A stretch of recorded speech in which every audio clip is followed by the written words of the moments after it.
ఓం శ్రీమాత్రే నమః. నమస్కారం. సహజంగా మనం శివుడిని లింగ రూపంలో, అరుదుగా విగ్రహ రూపంలో చూస్తుంటాం. ప్రపంచంలోనే ఏకైక శీర్షాసన శివలింగం ఉన్న ఆలయాన్ని చూశారా అండి? శివ శక్తుల సమానత్వాన్ని నిరూపించే విధంగా ఒకే పీఠంపై శివుడు, పార్వతి, కుమారస్వామి విగ్రహాలని ఇక్కడ చూడవచ్చు.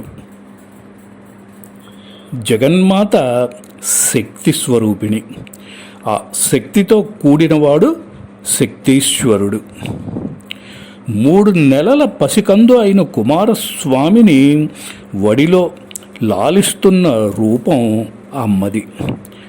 ఇక్కడ శివుడు సాధారణ లింగ రూపంలో కాకుండా శీర్షాసనంలో తపోభంగిమలో కనపడతాడు.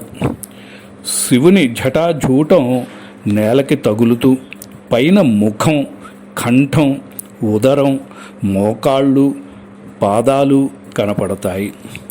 స్థల పురాణం ప్రకారం యమధర్మరాజుకి ఒకసారి తను చేసే పని పట్ల విరక్తి కలిగిందిట.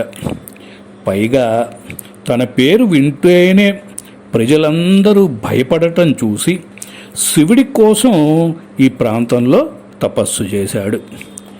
శివుడు ప్రత్యక్షమై భవిష్యత్తులో యమధర్మరాజు ఒక రాక్షసుడిని సంహరించిన తరువాత తమని ఇక్కడ ప్రతిష్ఠిస్తాడని, తమని దర్శించిన వారికి దీర్ఘ రోగాలు నయం అయ్యి ఆరోగ్యంగా ఉంటారని, దానివల్ల యముడంటే ప్రాణాలు తీసేవాడే కాదు, దీర్ఘకాల రోగాలని నయం చేసేవాడు అని కొనియాడబడతాడు అని వరం ఇచ్చాడు.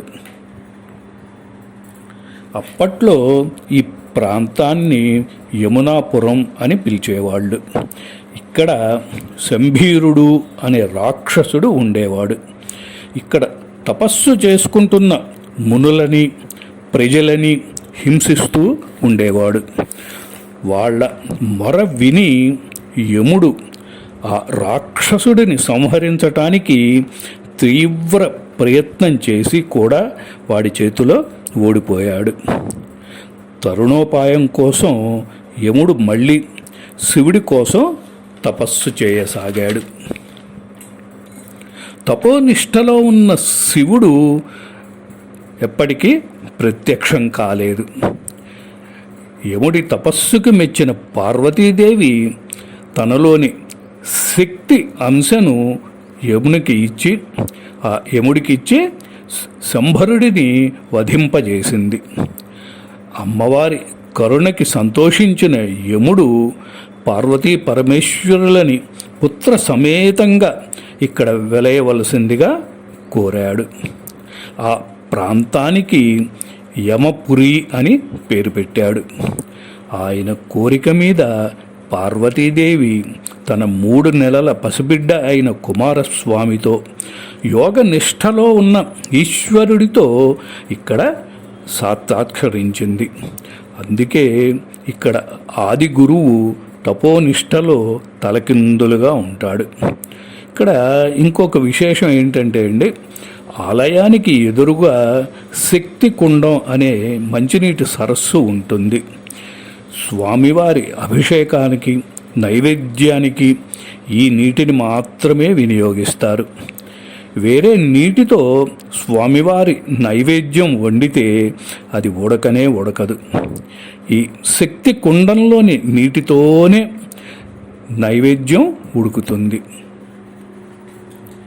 ఈ నీరు కాశీలోని గంగతో సమానమని నమ్మకం. ఈ క్షేత్ర పాలకుడు కుమారస్వామి. ఈ ఆలయానికి, శక్తి కుండంకి కాపలాగా 2 నాగుపాములు ఉండేవని పెద్దలు చెప్తారు. బ్రాహ్మీ ముహూర్తంలో ఈ పాములు కుండంలో వలయాకారంలో 3 సార్లు తిరిగి స్వామి దర్శనం చేసుకుని తిరిగి చెరువులోకి వెళ్ళటం చూసిన వాళ్ళు ఉన్నారు. ఇప్పటికీ కూడా ఆ ఆలయ పరిసరాల్లో, ఆ ప్రాంగణాల్లో 2 నాగుపాము పిల్లలు తిరుగుతూ ఉంటాయిట. పంచారామాల కన్నా కూడా పురాతనమైనదిగా చెప్పబడే ఈ ఆలయం గురించి, శక్తీశ్వరుని గురించి కాళిదాసు కుమార సంభవంలో స్తుతించాడు. భోజరాజు ఇక్కడ పూజలు చేసినట్టు ఆనవాళ్లున్నాయి. శ్రీనాథుడి కాశీఖండం కావ్యంలో కూడా ఈ ఆలయ ప్రశస్తి ఉంది. ఈ శక్తి కుండంలో నీరు సేవించిన వారికి దీర్ఘకాల రోగాలు నయం అవుతాయి అని భక్తుల ప్రగాఢ విశ్వాసం. ఈ ఆలయం పశ్చిమ గోదావరి జిల్లా భీమవరంకి 5 కిలోమీటర్ల దూరంలో ఉంటుందండి. మరొక కొత్త అంశంతో తదుపరి కార్యక్రమంలో మళ్ళీ మీ ముందుకు వస్తాను. సెలవు. స్వస్తి.